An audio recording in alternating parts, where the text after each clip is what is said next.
We could go do Light's Watch.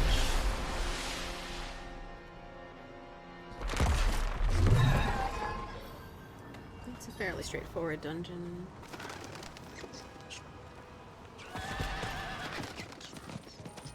They never actually answer the question, why are there suddenly werewolves and a werewolf mom in a former paladin stronghold?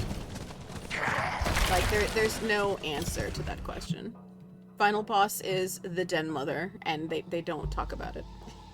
Be ready.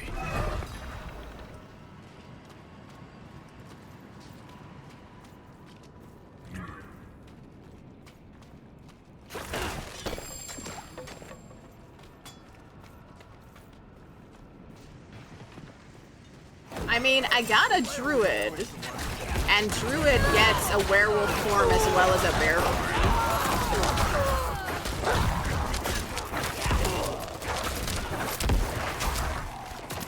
I can see it. Stop them!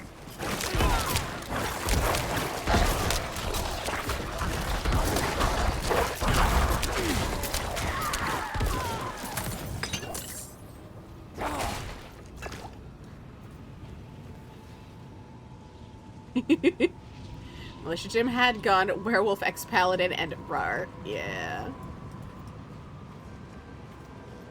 Well, the idea is that the first unsanctioned werewolf was a woman, so it's a matriarchal system.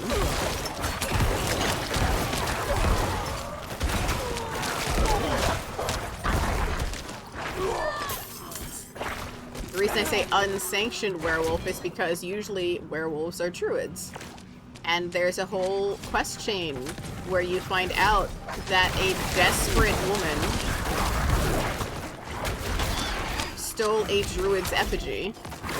It was broken, and she couldn't control the transformation. But yeah, in Scosglen, there's a quest chain where you're investigating the werewolves, because all anybody knows is that druids can be werewolves, but these aren't druids, and they're killing people. Yes. And then in investigating this, you end up going to this lady's farm. It's abandoned. But you find her journal entries. And it starts where she's like, I need to figure out where the druids went. We need help with the Khazra, which are the goat demons. And then she finds a broken wolf statue and she takes it home. Because it calls to her. She starts having dreams. You figure out, the audience, that the wolf statue is reaching out to her in her sleep, and she is subconsciously figuring out how to become a werewolf, and so she starts it.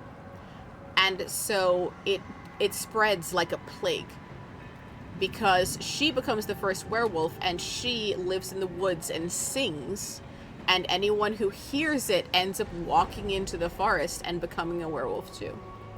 And then there's a separate quest chain where you end up investigating someone who'd killed his wife, and you kill him. But it turned out that he was one of those that was resisting the call, and his wife was a young druid in training trying to cure him. And unfortunately, it got out of hand, and there are two endings to that one. If you just kill him and go back to the mom who's buried her daughter, all she fixates on is her anger. But if you look around the room after you kill him and you find the daughter's letter to her mother, the mom ends up focusing on her grief and, you know, closure.